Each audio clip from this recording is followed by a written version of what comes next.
Welcome to Fish and Snacks, the podcast that teaches you all about what's going on in sports, in life, and in Hollywood.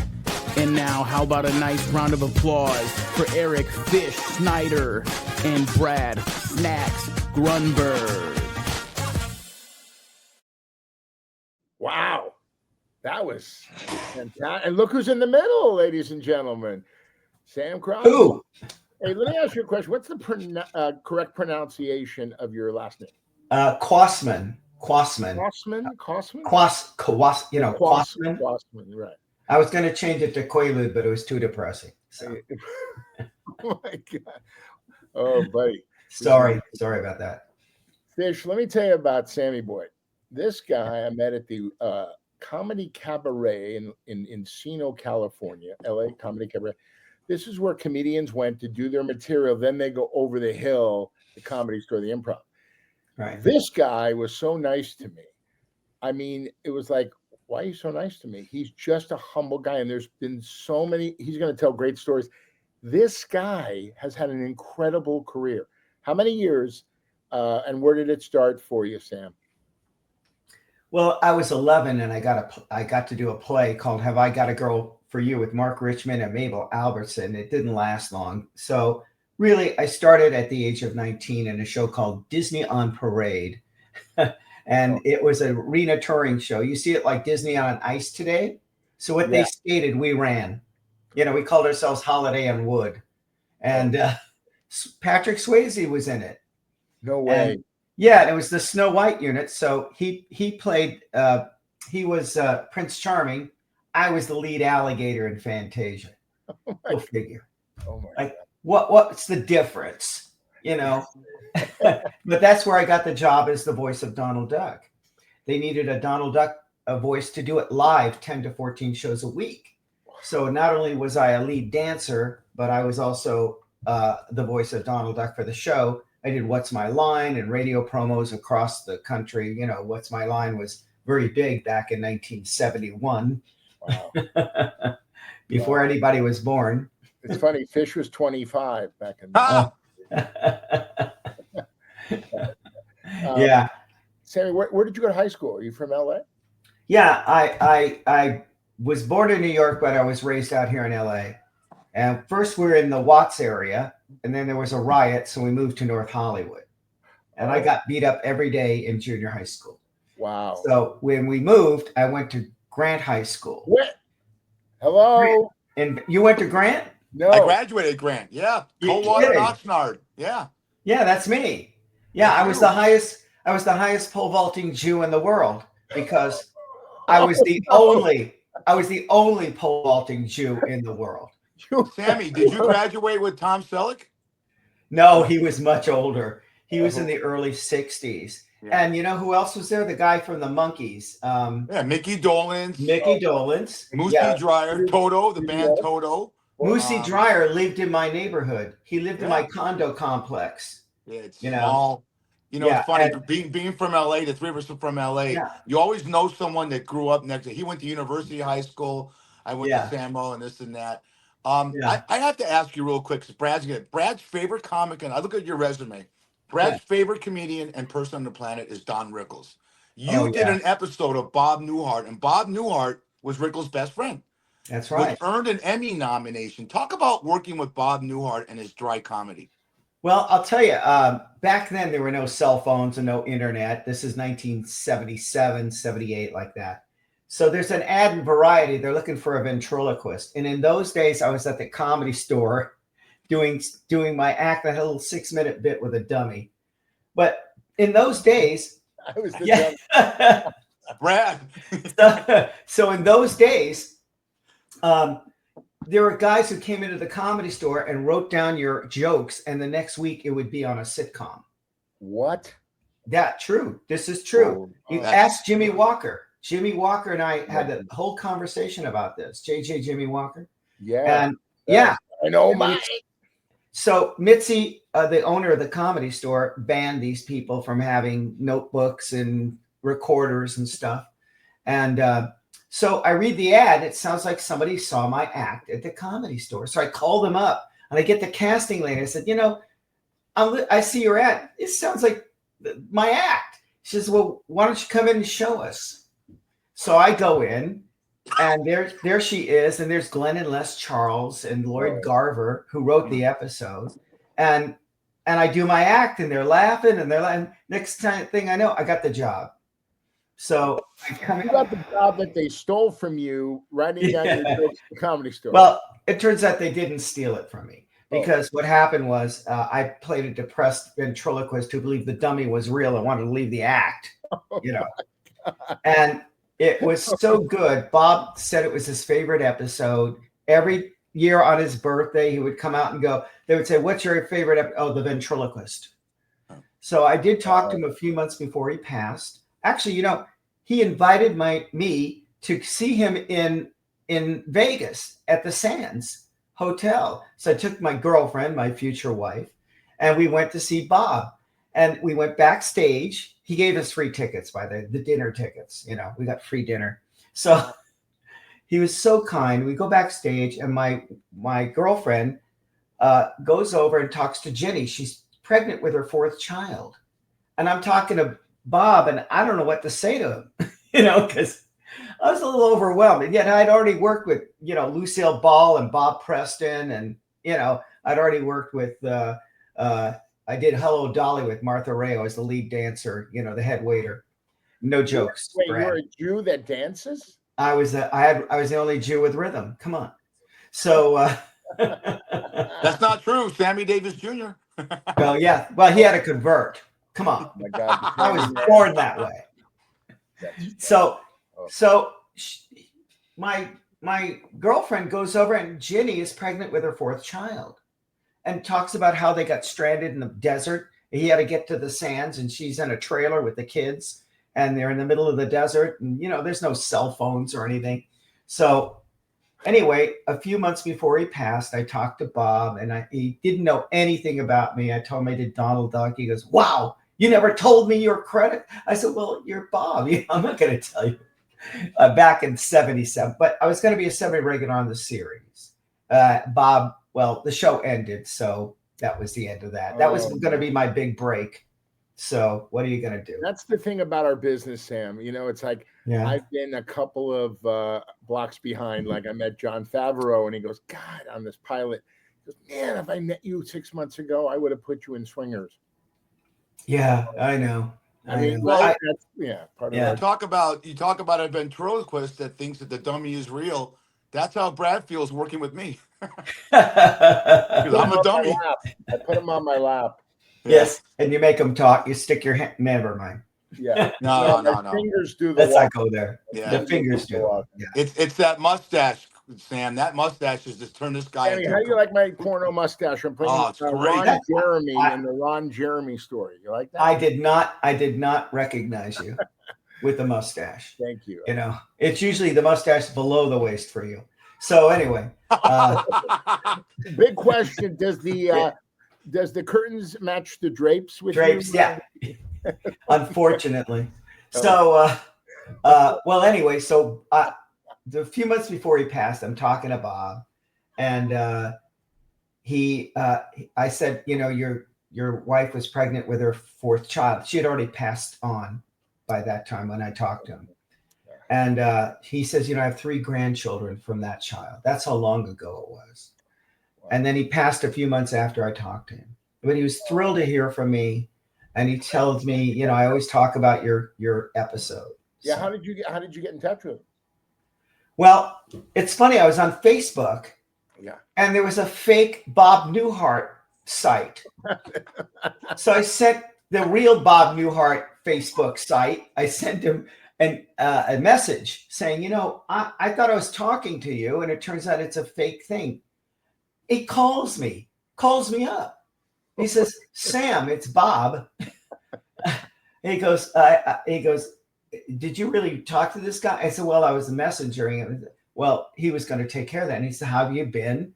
And I told him all the stuff I'd done, and he was really proud of that. I don't know. He's just that kind of guy, So I never met Don Rickles. That would have been great. Oh, yeah. I was blessed, man. He's my favorite of all time. And it's funny. Do you remember the Sand and Sea Club, Sam?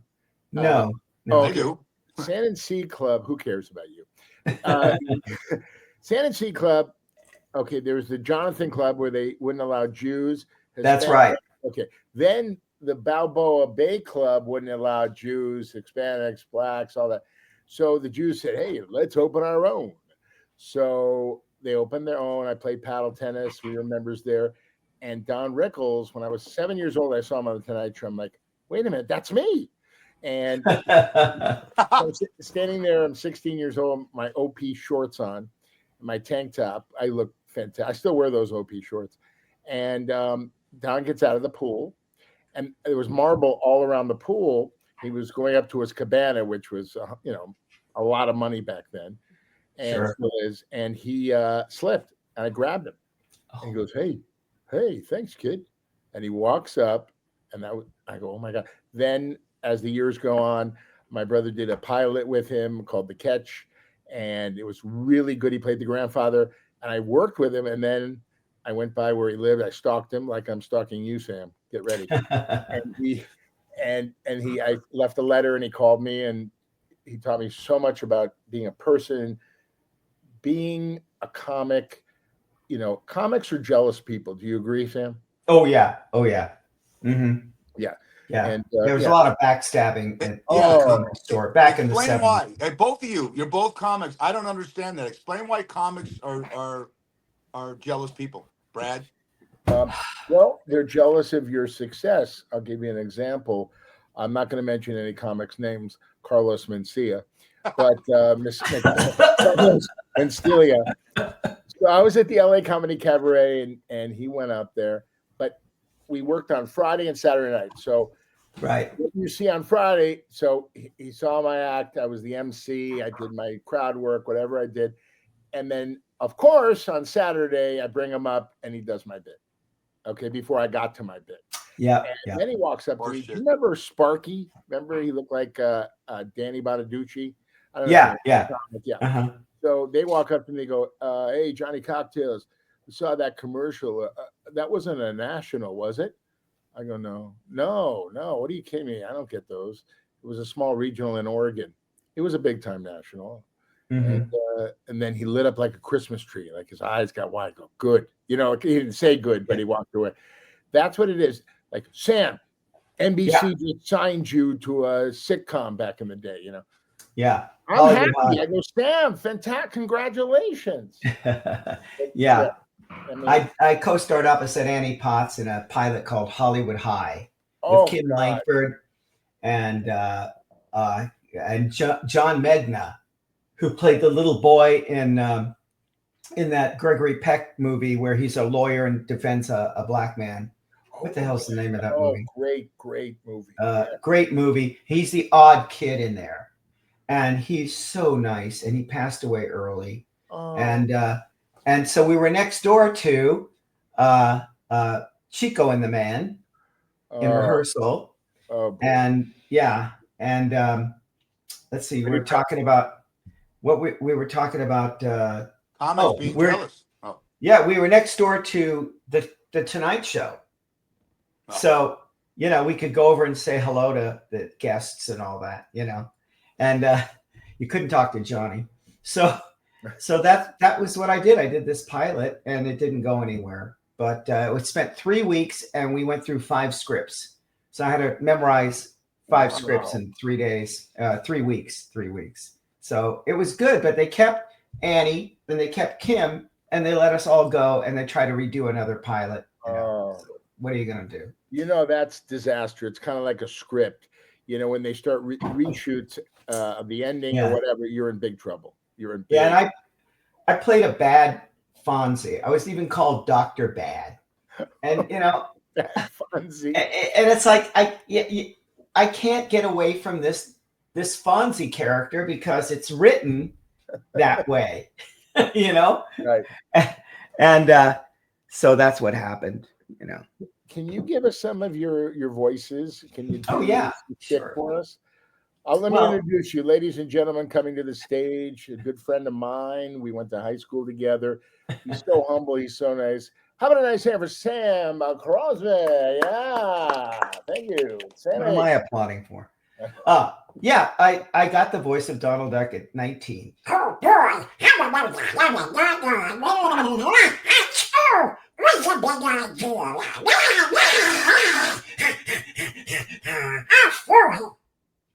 Sounds like Brad having sex. Yeah. No. Well, yeah. But I'll tell you something, Yeah. Sam, that's a great line for, girls back in the day. Did you do well with the women before you got married? Actually, I had finished dancing in the movie Mame with Lucille Ball. And Anna White, she hired me for the Disney on Parade show. She had just won the Academy Award for Oliver. She choreographed Music Man, Bye Bye Birdie, Oliver, and then hired me for Disney about a year or two after that. So when I went to audition for Mame, she goes, "Oh, Lucy's at the audition." She goes, "Oh, Lucy, this is Sam. I discovered him as the voice of Donald Duck. Do Donald Duck for Lucy." So I do Donald Duck for Lucy, and she's like 12 chins and, hair gray and orange up here and big sunglasses. Oh, I love those sunglasses. She's like this, she's like this. And I do Donald Duck, and she goes, "That's very good." Oh, my God. That is. But she was very nice to me on the set. Of few words. What a genius. What a genius. Yeah. She was not funny off stage, but on set, I spent a month dancing in that movie. And she told me stories. She was very serious. Of course, she was producing the movie and all that. So, right. Yeah. Did you get her home phone number? Or? Well, I was supposed to go to the cast party at her house, but I was in Las Vegas, and my roommate at the time forgot to send me the invitation, so I missed the party. Oh, boy. And Anne Margaret was there, I heard, and she picked all these guys out of the party to be in her show, her dance show, her Vegas show. Is that who was that? Anne Margaret. Oh, jeez. Oh, my God. But I did dance for Anne Margaret on the Bob Hope specials. Oh, where they played, where the tennis, Billie Jean King and, the other guy. Bob Hope nice? Was Bob Hope nice? Bob Hope was busy. He was busy talking about the jokes and the gags and all that stuff. And I did say hello to him. I was going to tap dance with him, but he was too busy. So, wow. Yeah. And John Denver was on the show, and we got to hang out with John. And he was don't wonderful. you do? Fish, you believe this guy? He dance, sings. What's great about it is we're so nostalgic on this show, Sam, and you're bringing up people that we watched and our parents, Brad's mom and dad are still with us, thank God. They know everyone that you're talking about. But Brad and I try and do a thing where we talk about movies from the past. I looked at your bio, and every guy in California wanted to be Sam Elliott in the movie Lifeguard. Oh, and you got a chance to be in that movie. Talk about that experience, please. Well, Ronnie Silverman, who just passed away last week, unfortunately, was a good friend of mine. I called him Ronnie. He was like 40. I was 23, 24. And I choreographed these musicals at Temple Stephen S. Wise with Ed Asner in it. That's where I was bar mitzvahed. Thank you. Yeah. And Ed and I became good friends. He took me under his wing. He was like a mentor to me for 50 years. By the way, I donate to the Ed Asner Family Center for Autism. So if anybody wants to do that, he has 3 grandchildren with autism. Yeah. I'm friends with Matt Asner. Yeah, Matt Asner. Yeah. And I'm friends with Liza too, his yeah. So Ronnie says, "Look, I have this movie. I think you fit right in." He says, "Just I wrote you in. Just go in and do an impression and be funny on the beach. And some guy's going to come by and expose himself." I said, "Okay." So I picked the wrong voice. I just should have done Donald Duck or something else. Boom, you're dead. That's all. Hey, are you following me? By the way, do you ever think about cartoon characters in different languages? Like, how would you do Donald Duck in Hebrew? It'd be like, woohoo, woohoo, woohoo. What else could you do it? What else could you do with it? Do Donald Duck making love to your wife? Oh no, I can't do that because that's Charlie Fleischer's bit. He does that in his act. Oh, okay. Yeah. So I have great respect for Charlie. Charlie's He's a genius, He's got like a 180 IQ or something. Oh my God. No. So I don't like to do other people's, although I could do it. Oh my God. Can we give credit to Charlie and you do a Charlie impression of a guy, Bugs Bunny or Daffy Duck making love to a wonderful woman? So, well, Daffy would be, hey, uh-oh. Oh God, no, stop it. Or Porky Pig. Screw it. Right? Oh, you're killing me.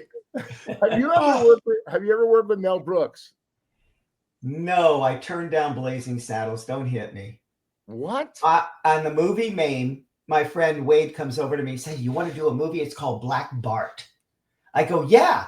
What do you got to do? He says, it's going to be a gay guy in a tuxedo getting beat up by cowboys. And I go, a gay guy in 1973? No, I'm not doing that. And so I passed, and it turns out to be this incredible movie. I got cut out of the movie Airplane. Come on, that's my luck right there. Yeah. What did you do in Airplane? I had a running gag in Airplane where they would type up. They would send me an SOS from the plane. I type it up, and I couldn't get the damn paper out of the typewriter. So I pull it, and that thing went boom. It hit me in the head. Then I'd finally get it out, and I'd go, and the whole ceiling would cave in.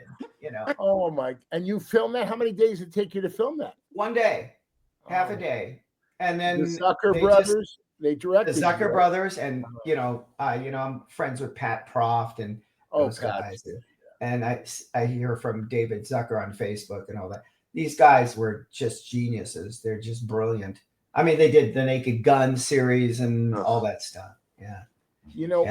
All three of us have something in common, Fish. His dad was very special to him. My dad is 93, sitting right over there, coughing up phlegm. Tell us about your dad. Your dad lived into his 90s? My dad lived to be 102. He was a postman for 35 years. He raised 4 boys. All my brothers are doctors. So it's 3 doctors and a duck. They're very proud. Yeah, really proud.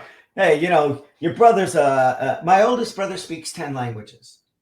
Wow. He's a professor at the University of Cologne in Cologne, Germany, but they're all dead languages, so he has nobody to talk to. Jeez. He translates dead languages, Oh my God. Were you the baby? No, I was second to the oldest, and my other brother, my younger brother is a pediatrician, and my youngest brother is a chiropractor. So they're all doctors, and and we can all tap dance. But one thing my father did was give us all lessons. You want lessons? I'll give you lessons.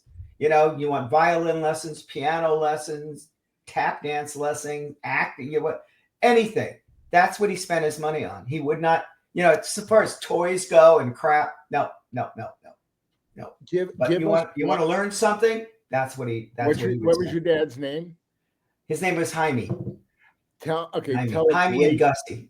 Oh, sweet. Yeah, they're from New York. Great Jaime story. One great one.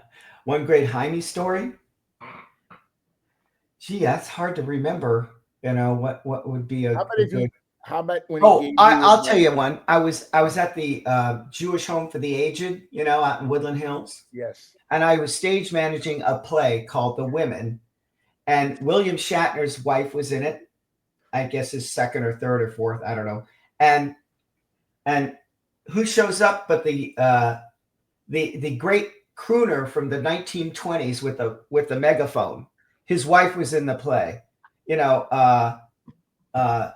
He was a big star before Bing Crosby. He did all these, I can't remember names anymore.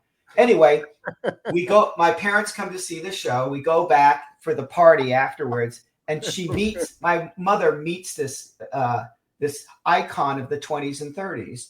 And he's a big famous star, singer, crooner. And Don he did Knotts? the big megaphone, Don Knotts? No, Ralph. No, Don Knotts. No. Brad, go on your phone, because I do on my phone. I'll get out of this queue. But go on your phone and go singer in the 20s of the megaphone. Yeah, crooner. Yeah. Crooner in the 20s. I want to get it to the audience. So 1920s. Okay. Let's see here. You guys keep talking. Rudy Valley. Rudy Valley. Huge. Yeah. He's like 6 foot. He's got his wife with him. Yeah. And my mom's eyes just open up, that they got to meet Rudy Valley, Yeah. That impressed them. That is how did your parents meet? Well, it was J-Day? I don't know. Well, after the war, my father said he had malaria, and he was in the hospital he was in the army in New Guinea, which I've never seen a movie about New Guinea and what happened out there. Even when they do the Pacific, and Clint Eastwood did this whole thing about Iwo Jima and all that, nobody does anything about New Guinea. So there was cannibals there and stuff. So he comes home. They ship him home in 1945, 40, whatever. And he's got malaria and he's down to 98 pounds. And he's in the hospital bed. And the woman he was going to marry comes to see him. She took one look at him and left and broke up with him. Then my mother came along and they got married in 1947, 48. My brother was born in 49, 51 for me. And, so, yeah. So, and they stuck together. I mean, they were really good. I never saw them argue. Ever. Really? No. My mother was very low key, very quiet, so. Yeah, I'm doing some quick arithmetic. I didn't do very well in school. I was kind of like Jeff Spicoli. I squeaked by. Yeah. Are you 73 or 4? I'm 74 now. Yeah. Why do you look fantastic? Does he? Thank you. Thank you very much. You know what? There's two 74-year-olds that I revere. One is this guy, because I can't stop laughing. I'm sweating. And Pete Carroll, the coach of the Raiders, because what you have that he has is so much energy. I'm going to do a quick plug for you. www.samkay3000.com is his website. You can see all the reels, everything this great guy has done in his career. I got one pick I pulled off it. I want you to talk about this picture. Brad hasn't seen it yet. Okay. Oh, look at that. Yeah. Oh, yeah. I'm the only actor that's ever done Donald Duck and Quacker from the Tom and Jerry show. And I'll tell you the story. 25 years after I lost Donald Duck, because Eisner came in and took us all out, Mickey, Donald, Goofy. The guy who did Mickey Mouse, Peter Renaday, he passed away a year ago. May he rest in peace. Yes. Was also Splinter on the original Ninja Turtles. And he had tons of voices in Disneyland and Walt Disney World. He was a prolific actor. And he worked with Ducky Nash, the original voice of Donald Duck. And Clarence said to him, "You sound exactly like Walt Disney's Mickey Mouse." And they took him out. And they took out Goofy, Tony Pope, who passed years ago, and me, and replaced us with new people. Because that's what money? Was it because of money? No, it's a regime change. Oh, when somebody comes in, they fire everybody, bring in all new people. That's terrible. So, it has nothing to do with talent. Right. So, yeah. Right. Can I ask you a question, Sam? Because I saw this guy with Jack Benny on the Tonight Show. You brought up Carson. Tell me, was Mel Blanc just one of your inspirations? Was he the guy that you went to? Was he a mentor to you or what? Tell everyone who Mel Blanc was. Did you ever? Yeah, tell us who Mel Blanc, and did you ever meet him? Yes, I did. I went to the Mel Blanc School of Voices. Wow. I was the guy who studied everything: acting, singing, dancing, comedy writing, stand-up comedy. I even wrote several episodes. I wrote the stories for the Tom and Jerry show. I wrote 4 or 5 of them. Wow. So my thing was, I just loved theater. I loved acting. I loved anything that has to do with talent in the theater or television or movies. I mean, unbelievable. Ed put me on Lou Grant, So, but I went to the Mel Blanc School of Voices, and Noel Blanc introduces me to Mel. And he has a short-term memory loss because he was in a horrible accident in the early 60s. So this is 1972. And I do Donald Duck for him, and he does Daffy. And he says, it's great you can do somebody else's voice, but I made my whole career on original voices. You should concentrate on that. And yes, he was right and he was wrong, because when he passed away, it took 10 people to replace him. Wow. How about that? I met him one time. He was a national treasure. Absolutely. Oh, yeah. Right, Absolutely. guys? Yeah. Really, really special guy. And I believe very humble. I met him one time and he was just really, and then there's another guy, Don LaFontaine. He's the of all the world. And he used to go around in a limo with a fax machine, and they just fax him. He'd go from one to another place. He was amazing. He's the voice. And that was the same with Lasky, who did Bugs Bunny and Daffy Duck back in the day, and he passed away. But there's a guy named Frank Welker who worked at the Comedy Store, and he's like the Mel Blanc of today. But then you have all these other guys like Maurice LaMarche, who's amazing, Rob Paulson, and of course my good friend Bill Farmer, the voice of Goofy. They do hundreds of voices. Bill does every president. He does the voice of every press. He's amazing, except Abraham Lincoln. I don't think he stretched who's that. The guy? His name is Jim something. He does a great Robin Williams. Do you know that guy? Jim. I forgot. Jim Oskerman. Oh yeah, I know him very well. Oh, he's terrific. I got him into the Comedy Chateau. He played it last weekend. Oh, did he? And he got up and did all his voices, and people screamed and yelled and gave him a huge applause and all that. Oh, yeah, he's terrific. He's a humble guy. I met him in an audition. Do you your friends, have you kicked a lot of people to the curb in life, jealousy and nonsense? Oh yeah. My friend Barry Martyr, who's the head writer for Seinfeld. Oh my gosh, I know. You know Barry? Yeah. So Barry and I had a conversation about that. He says, the minute you get a little fame, you get a little stardom, people hate you. Because it's jealousy or whatever you want to call it. I could have done that. Why did they pick him? Right. Oh yeah. No, absolutely. I just don't understand people. Can you be can I get a slice of the pie? Is that okay? Yeah. I worked so hard. I'm in the business 39 years. But you don't want to date yourself because he's a has-been and blah this and this. But you know what? We just love making people laugh. Fish has been a bartender for 45. I've been in the business, Sam, 45 years. So I'm on stage 5 nights a week, 45 years. If I had your talent to do those voices and your stories, I would have made a fortune. Could I change gears for 1 second while all three of us? We're all Los Angelinos, and I noticed on his website and a lot of pics that he has, we're all big Dodger fans, right? Yeah. Huge. Sam, tell the audience, the older audience, because you're about the time frame, and Brad and I missed it. You saw Sandy Koufax pitch, didn't you?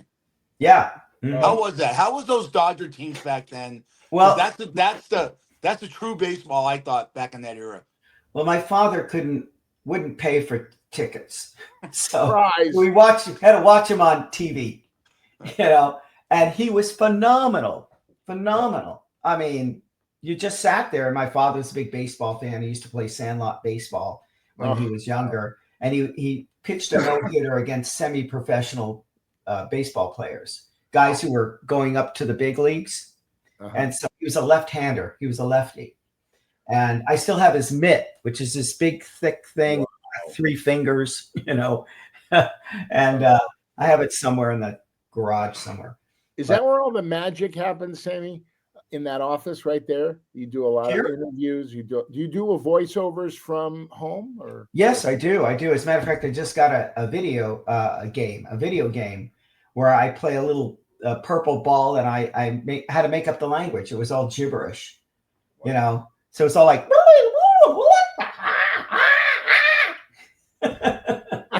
How long have you been married?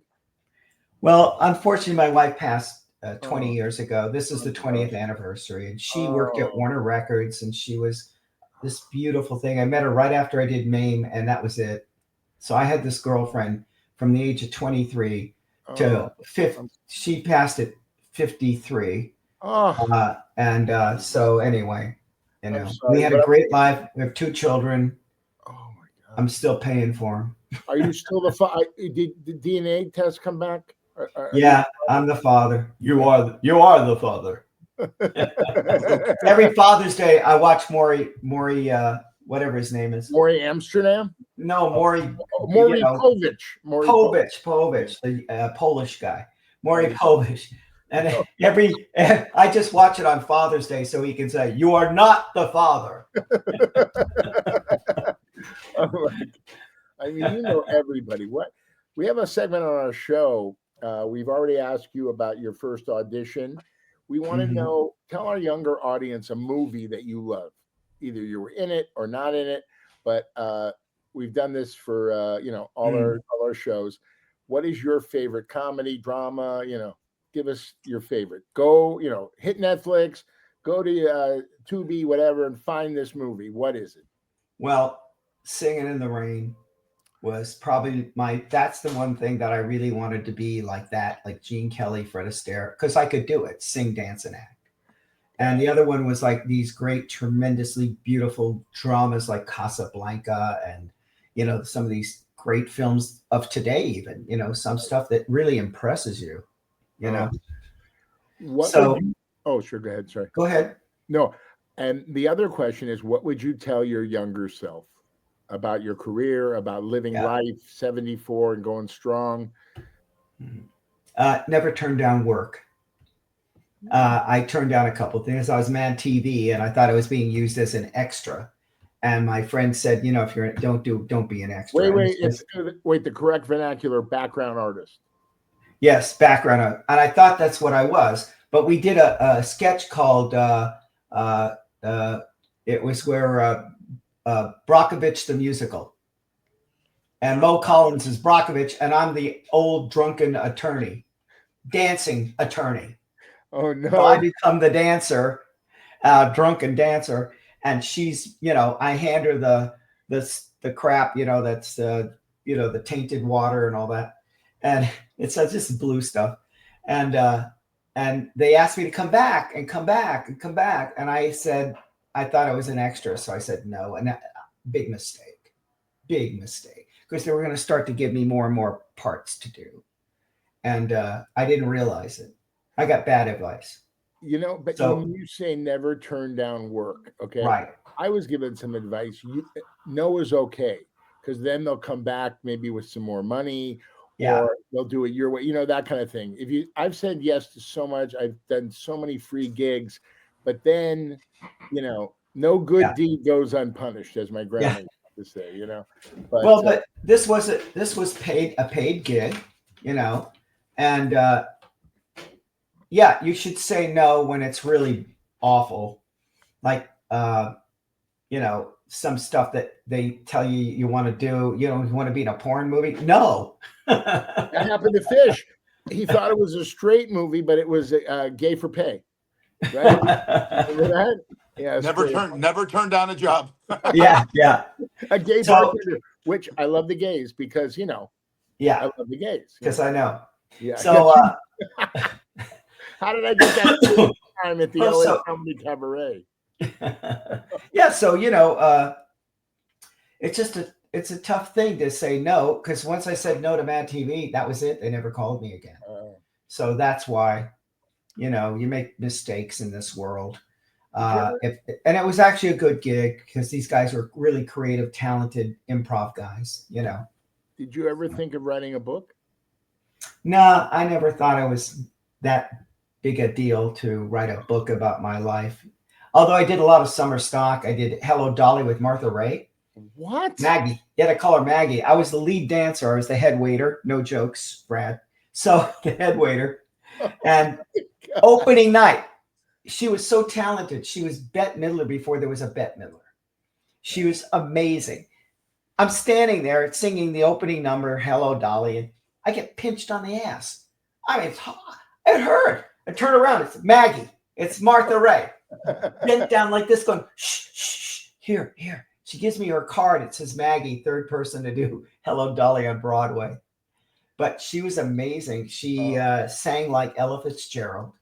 Wow. And after the show, you go to the hotel lobby, where they have the piano and the bar, and she'd bring the pit pianist and she'd sing for us. Oh, man. She was that amazing. She really was amazing. And she would tell me stories. They all told me stories. Like I said, what was it like working at MGM? And she goes like this. I saw the devil. I met the devil. She met Louis B. Mayer. Oh. She was in a singing contest in Montana and won. The first prize was to fly down to Hollywood and have a screen test at MGM. Right. So she gets and they sign a 3-year contract, she says, and she meets Louis B. Mayer and scares the crap out of her. And she begged to get out of that contract forever. She was just so frightened of this. Remember, she was 17. Yeah. She was probably very young and naive, just green. And here's this monster, this big guy, So there was stories about him. Yeah. MGM is very famous, to tell our audience. I used to work at 20th Century Fox, another famous studio. I was the waiter in the commissary. But MGM is now Sony Studios in Culver City. That's where they film Shark Tank. Many other King of Queens they filmed there. And also, that was the final scene in Rocky 1.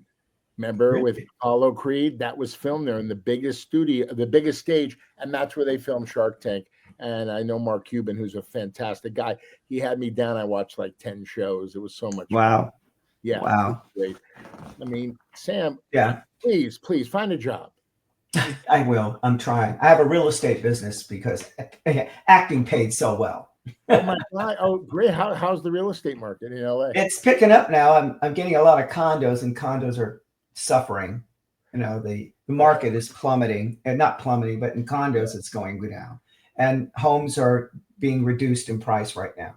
So in LA, I think I know somebody looking for a place. Great. You know anybody that wants to sell their home? Okay. Hey, let's throw some business your way, right? Thank you. Yeah. I pay a referral fee. A beautiful house in Las Vegas. You did? No, Fish. Tell them about your house. Oh, God. I bought my house 31 years ago. So it's nice investment. And I got the Vegas, Sam, as you know. You've appeared in Vegas at Caesar's Palace and other places, but 31 years ago, there might have been like 250, 300,000 people here. It's about a piece of land, and I've been in the same house. So blessed. Yeah. That's fantastic. Yeah. Well, I bought my house in 1987, 88 for $150,000. What? Wow. Now it's like $1 million or something. Where are you? What part of LA are you from? I'm in the San Fernando Valley. That's all. And for security reasons, Fish. The San Fernando Valley. Oh, by the way, that would be Chatsworth where they do all the porn. Yeah, I was there. So also they would film the Lone Ranger up there in the Chatsworth Park with the rocks. Yes. And Corriganville on the other side in Simi Valley with all the cowboys. And they used to do Star Trek up there with Leonard Nimoy. And Plumber Park, that's where they film Bad News Bears. Plumber Park, yeah. That's where they film Bad News Bears, yeah. It's funny, Fish, I was watching Pornhub, and I saw this drunk lawyer dancing. He comes into a house, and it's like Robert Downey Jr. He went into the wrong house because he was drunk.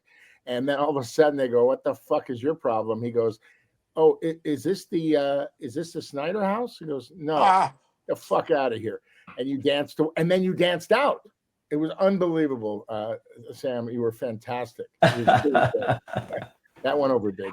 But Sam, how do people find you? How do they find you? I'm at samkay3000.com, samk3000.com. A lot of people watch this show, about 3 or 4, our family, but this has been such a treat. Fish, what do you think? This guy, huh? We're gonna bring you back. We're gonna bring you back. Sam, thank you. Yeah. We like I said, we've had all kinds of characters on this show, to 80s porn stars that talk about doing midgets, but I've never laughed harder. I've never laughed harder because you were so entertaining and funny, and you made this podcast. Brad and I have done 110 podcasts. This is by far one of the top 3 funniest ones we've done. Thank you. Well, just want you to know that I still have a day job. I'm currently the male stripper at the Jewish Home for the Aged. It's a great job. You come back the next day, they think you're the new guy. So it lasts forever. I have a friend that works there, and a couple of the ladies I know, they told you your ass needs to get tan. It's so white and Jewish. Oh, yeah. The ultimate compliment before we let you go. You look like Mel Brooks' son. What do you think? I wish I'd met him. I wish I'd worked for him. Oh, no, he's 99. He's still kicking. I know. I met him in the commissary, and it's so funny. I have his email, but I don't have his number. But Rudy DeLuca, who started the Comedy Store. Yeah, I talked to him. Oh, you did? Yeah, and Steve Haberman. They're my buddies because I used to wait on them all the time. Yeah. And they gave me parts in all the Mel gave me parts in Life Stinks, Robin Hood Men in Tights, and Dracula Den Loving It. It was unbelievable because Uncle Mel is the best. He truly is. I just wish I hadn't turned down Blazing Saddles. Oh my God! I think had he known what I did, what I could do, I think he would have been able to use me, in some of his movies. And I just didn't. Never turn down work unless it's really, really bad. But Ed Asner and I were friends for 50 years before he passed. And he put me on Lou Grant. When I did the Bob Newhart show, I complained to him. I said, I never get to do drama. I'm always doing, comedy. He goes, oh, you want to be an asshole? I'll put you on Lou Grant. So Ed Asner was a national treasure. I used to see him jogging on Mulholland. So he lived he used to live by Will Chamberlain's house and by my elementary school, Roscommere Road Elementary.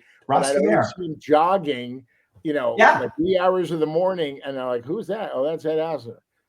Yeah. Why isn't he losing any weight? Yeah, exactly.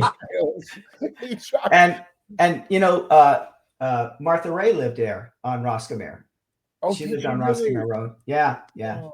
Let me ask you, was so Martha wonderful. Ray had that guy at the end.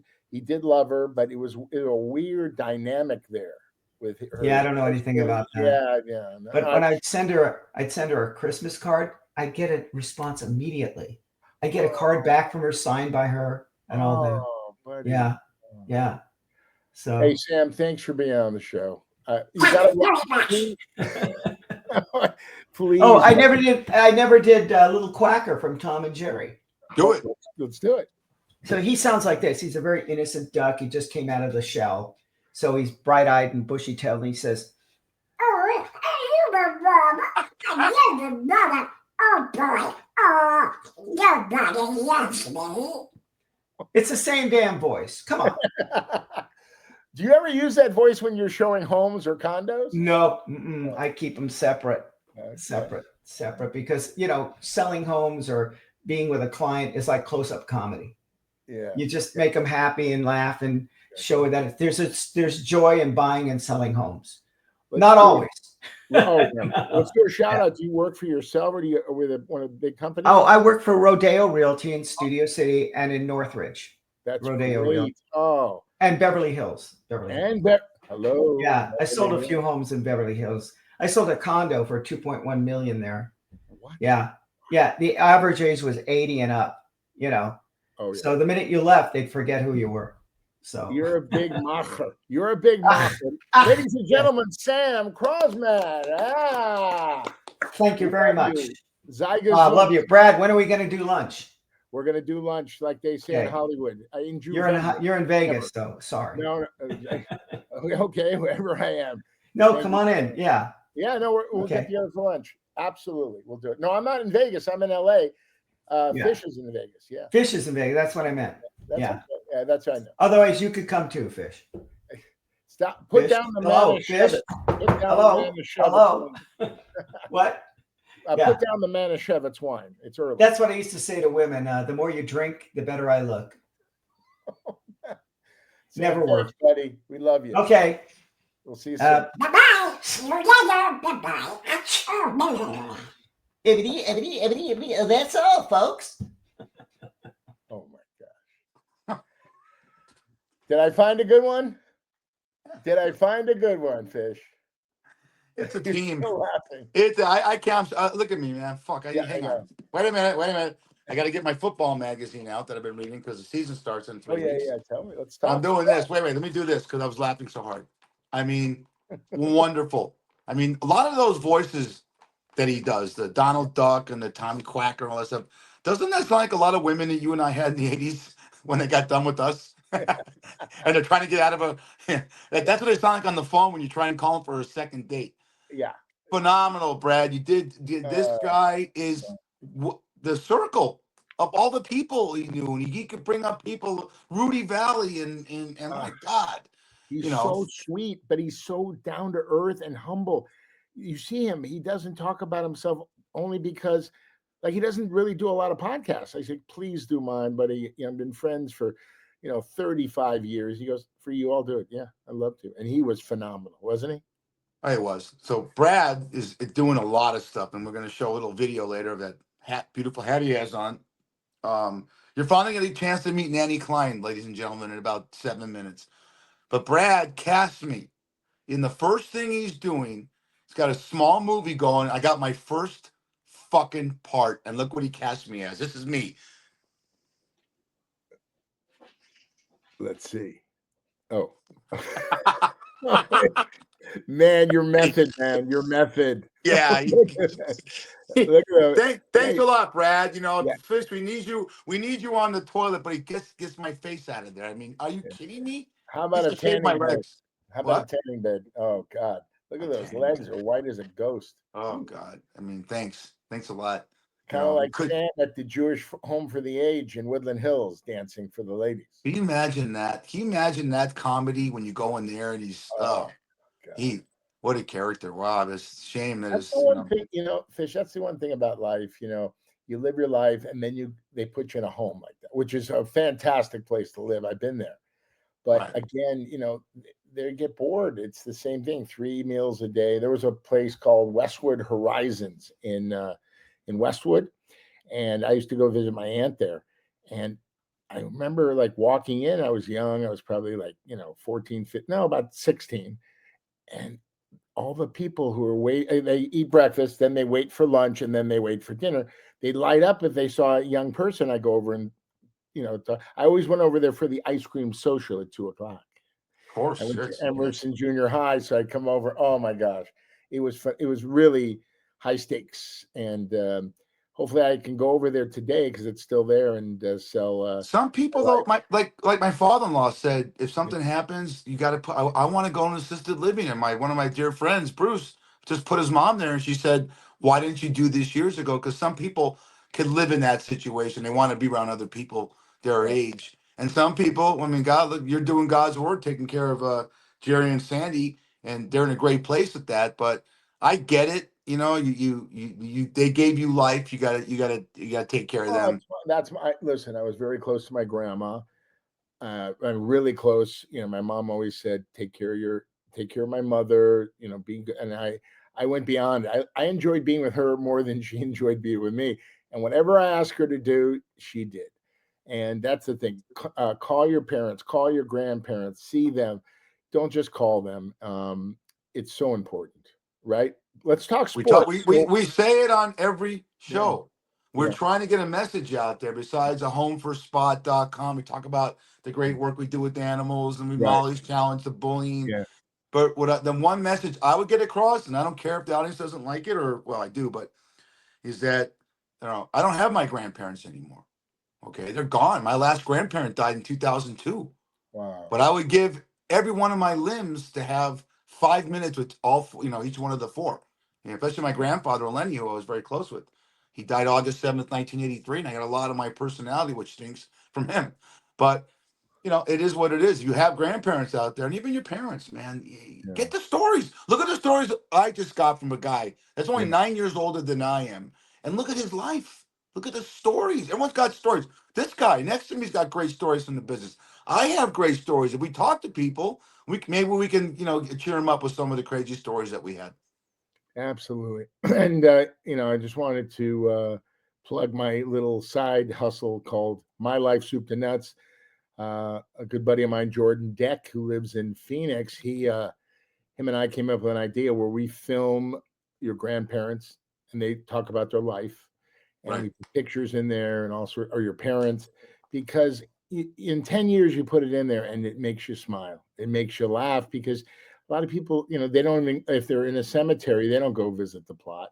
They a lot of people I know, and this is sad, they just wait for the will to be read. That's sad, man. That's sad, But again, that's why about the thing about Koufax. I remember talking to my grandfather, and he was one of those guys that would say, "Well, you think you think Barry Sanders is great? I saw Jim Brown play. I saw Hugh McElhaney play. Oh, yeah. I saw DiMaggio play. Your dad is 93 years old. All right, he saw all the guys. He saw every single guy I just mentioned play ball. He's from New York. He went from Vienna, Austria, to New York City. He was a big Brooklyn Dodger fan, and he saw them all. He saw Jackie Robinson. Yeah. Come on. That's the greatest. And we have great players. We have great players now. You know what's going to happen, Brad? You're younger than I am, but when we get older, 20 years from now, a kid's going to say to you, your nephew or someone, or one of the kids that finds you from a DNA test is going to say, "Hey, Dad, what was it like watching Shohei Ohtani?"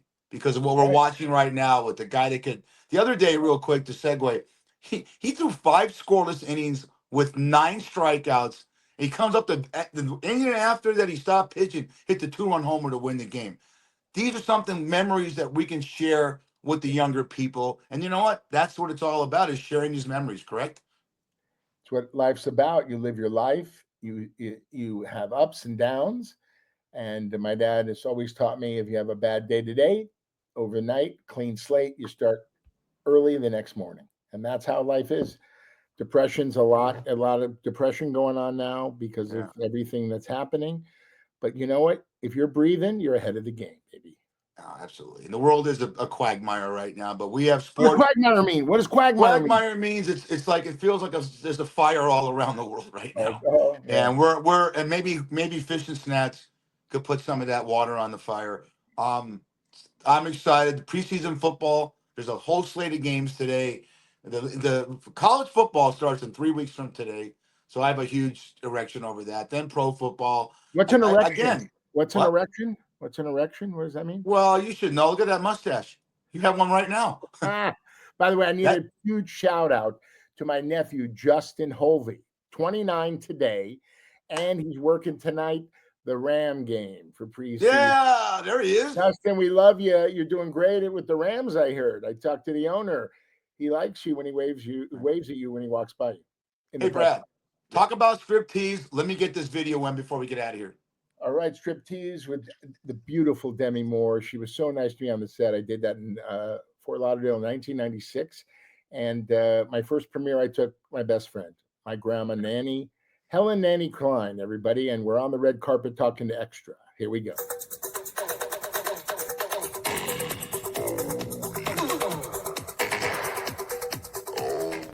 To find a nice girl, nice Jewish girl, right? Yeah, that's fine. Right? You like the Bendela, right? What's the significance of the shirt? Well, we work at the Eager Beaver, so I wanted to put one on Nanny because she's going to go see the movie on Friday, and she's really excited about seeing me in the movie, and she's really proud of me. Nanny, who's your best friend? Johnny Cocktail. He coached you pretty well, huh? Yeah. Oh, We've been waiting for this for a long time. I mean, all my life I've been waiting to go to a premiere with my grandma, and my dreams came true tonight, so I'm really excited about it. Thanks a lot. Thank you. We're going to have a good time.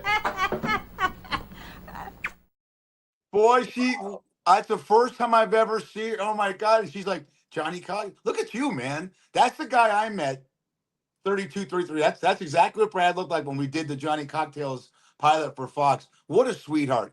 Give me 30 seconds of just hanging out with her. I take her on Fairfax to Diamond Bakery to get a fresh bread on Fridays because they put more sugar in the challah. Then she go next door to Schwartz to the produce market. She get the stuff there, the lemons, all this stuff. Always had coupons in her hand. Always had the envelope with coupons. And then, of course, Schwartz's meat market. She went in there and got some really good meat, kosher meat. And we go back to the house. Oh, no, we went to Andre's Spaghetti across from the Grove, had spaghetti. And then I take her home and she'd make hamburgers for me. I love being with her. I miss her every day. I'd love her to come down for a weekend. And wow, number 8 is in the books. Can we give another nice hand for Sam Kwasman? We love you, Sammy. Thank you. We'll see you next week. That's Fish. I'm Snacks. 9 coming up next week on Fish and Snacks.